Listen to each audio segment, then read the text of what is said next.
Catus, Maximus here.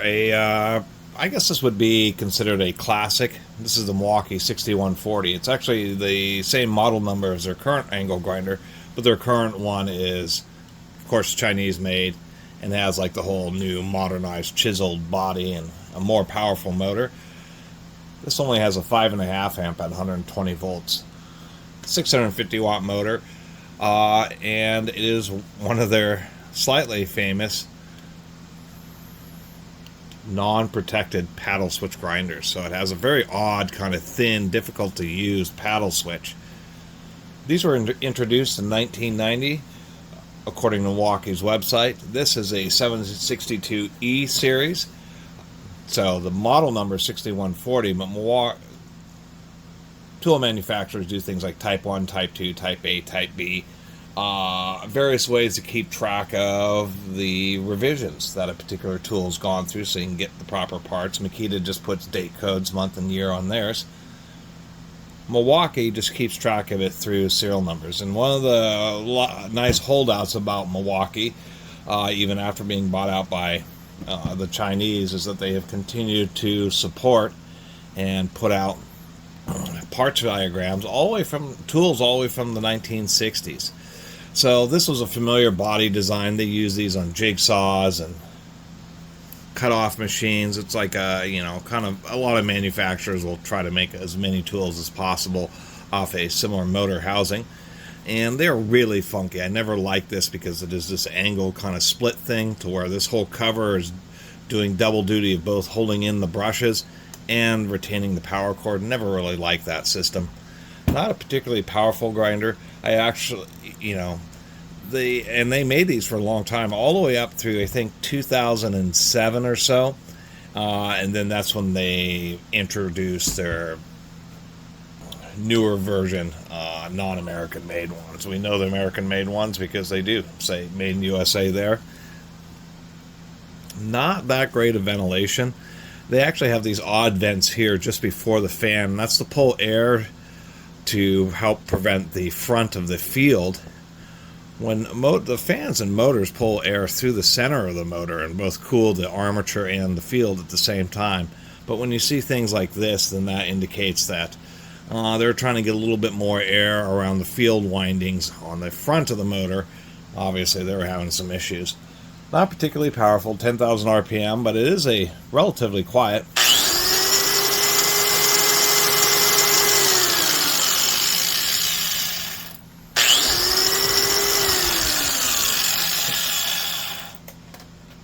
Get this unplugged here.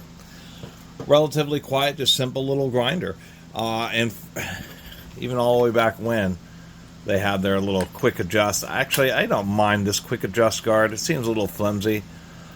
Well, I don't mind how it operates in the adjustment mechanism, but I will say that this is an incredibly deep guard. I don't know exactly why they did that. It has this kind of angled shape, and so when you go over 2 notches, it'll align with the side of the body so you can do cutting operations and stuff like that. So I don't really mind this mechanism. It just doesn't seem particularly robust. I also, these wheels always seem to kind of get, especially over time in usage, they tend to want to get jammed. Fortunately, it's a 3/4 inch flats, and so if you get a thin wrench, and that's what I had to do to really finally get the wheel nuts off. Looks like somebody was grinding aluminum on that. Not exactly advised. Nice robust washers, do appreciate that. Oh, and on grinding wheels, when you're using cutoff discs, you flip it over and use this side. And if you're using wheels with the 7/8 or the 22mm center, then that's when you flip them over to that. I bought a few grinders where they had cutoff wheels and they had the nut on the wrong way, so it causes the whole wheel to bow. And it's, I guess it's just being used to tools. Does allow the handle to be put on not just both sides, but on the top. Now, we used to, no longer, but we used to have a local power tool repair shop, and when I go in there, there'd actually be quite a few of these. And it wouldn't be so much that they were burned up, but the issue is if you drop them, they're one I wouldn't call it a defect, but it's the design insufficiency. As we can see how thin the aluminum is right around where the retention screws are. It's actually a little bit thicker on top, but nonetheless, there's my finger. That's about 4 millimeters. That's like 3 millimeters or something. A lot of broken gearboxes. I've actually passed up on a couple of these. I'm just noticing this. Somebody like, well, that's kind of chowdered in there. Somebody must have tried using a non-Milwaukee. Didn't have a Milwaukee side handle, but I happen to actually have one of these small thread. When I see side handles, I pick them up because I get enough used tools to where I end up using this side handle. So yeah, I have a random side handle collection just for these situations. But this looks like somebody tried to put in like a metric handle in there and really burn the threads. Fortunately, it's on the right hand side, and it's not the side I normally have a side handle on. Not a big deal. So anyway, when these things, if they get dropped, particularly the situations where it hits on the back and kind of smacks and slaps down onto the surface, these tabs break. That was always the issue with this, is just the material just too thin up there. Anyway, show you what I was talking about with that design choice in the back here.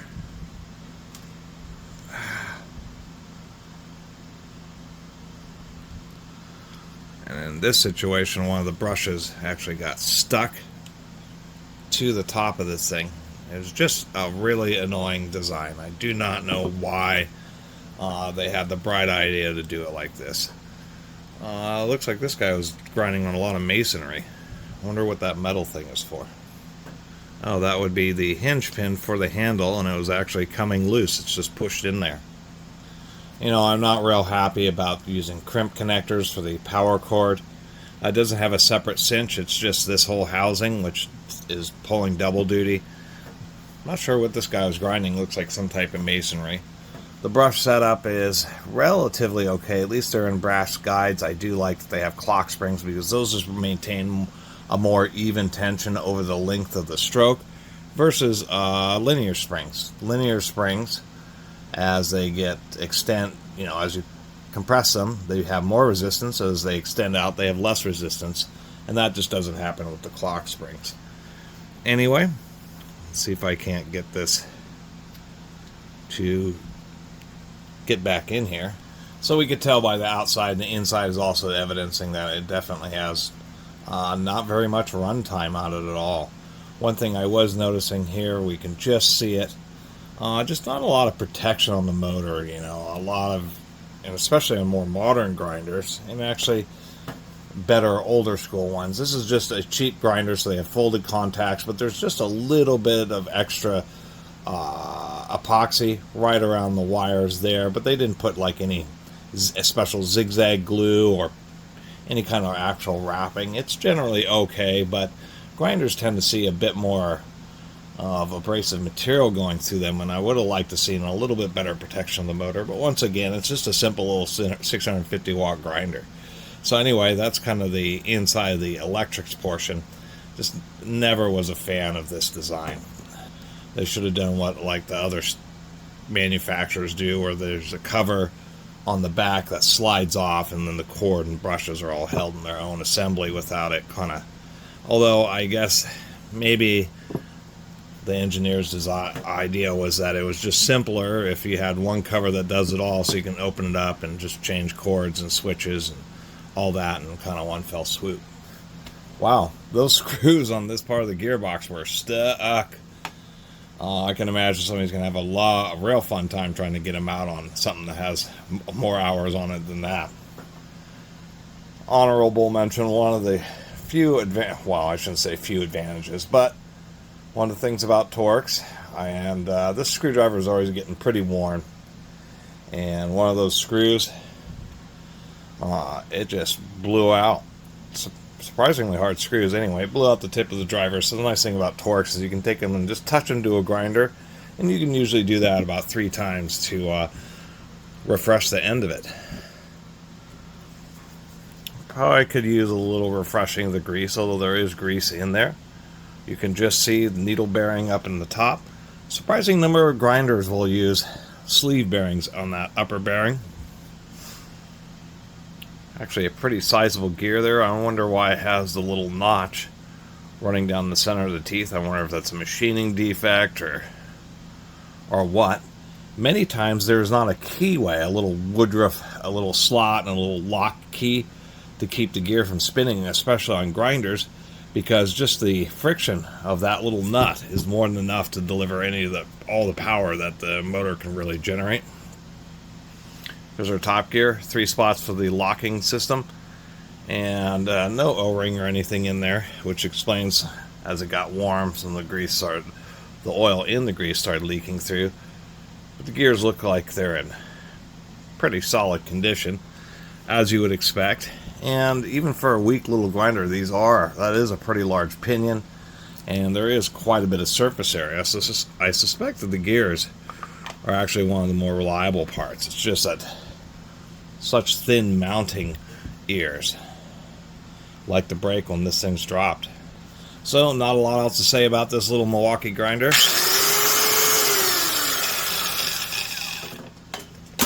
Actually does sound pretty good. A little bit less noise out of those gears. Has a really funky extra deep guard.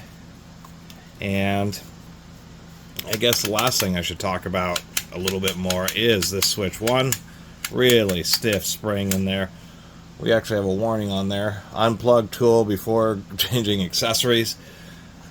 I'll bet, because having a non-lockout paddle switch is a little bit dangerous. So on many paddle switch tools, it's a big paddle switch, really easy to hit, and like on more modern DeWalt's, and actually I think Milwaukee's, there's actually a push button on the back to lock it on, because many times they're using grinders for more than just intermittent tasks. And they're like sanders, one of the power tools that you have to be a little, if you ever find one used, you really got to be more evaluational to really determine how many hours, how much use it has, because you can have tools that look really beat up on the outside but have very little runtime. They've just been kicking around the shop.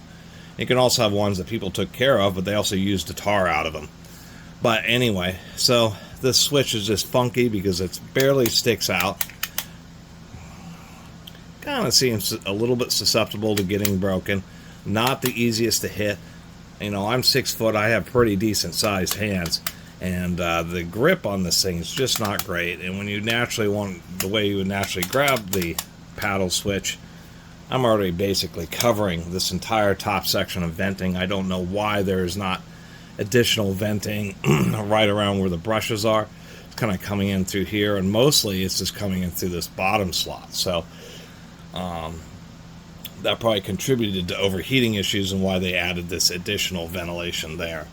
Other than that, I generally like paddle switch grinders, and actually I think this one will still be a worthy addition, just because it doesn't have a funky lockout to interfere, and that was probably something they were really thinking about when they designed it, and they said, we'll just make a not as easy to accidentally hit switch. It's not a switch that could ever accidentally get bumped when you set it down, but it still is exposed, and it still does leave the opportunity for it to accidentally get hit. So there is still a little bit of a danger there, but it's kind of nice just to be able to pick up a grinder when you're just trying to clean up some welds with a wire brush, little cutoff tasks, all the things that you use grinders for, just to pick it up, do your little grinding action, and just not have to deal with little locks and things annoying you. So that's kind of the advantage I see of this grinder. It's actually fairly small and lightweight, and I like collecting angle grinders, one, because of that reason, because they'll be in these situations where you're cutting a bunch of tile or other long-term high hour usage tasks with just beat up and wear down grinders, so it's always nice to have spares. The second thing is there's so many times when you need a cutoff wheel, wire wheel, sanding flap disc, various actual grinding wheels, diamond blades, and to tell you the truth, for how cheap and how many I've been able to pick up over the years used, it's just nicer to have 5 grinders set up with the 5 different wheels, and so you can just grab one and just go to it, and just paying attention to the different ergonomics of the particular grinder that might be better suited for a particular type of accessory. So not my favorite. The modern 6140s, I think, just have a 7 amp motor, so going from 660 watts to 840, so they're just a little bit more powerful, and I actually think they may be physically a little bit more robust and modernized. But other than that, it still is a Milwaukee, still has a decent amount of power, and pretty good gears. And that's really what fails on grinders is that back bearing. Sometimes this front bearing, but usually it's the back bearing on the motor, and of course brushes, and then finally the gears. And it's at least it still is heavy duty in the gearbox. Maybe not the mounting tabs, but as far as longevity, those are actually some pretty thick gears with a lot of surface area, and so they ought to last a long time. Anyway, I think it's kind of interesting that they still have the 6140 model. It's still being produced 35 years later, although it is not the same as the old American-made ones, I think. Some ways it's a lot better, but it's still, I kind of like the nostalgia of the old American ones. Even if the engineering and ergonomics left a little bit to be desired. Anyway, thanks for watching.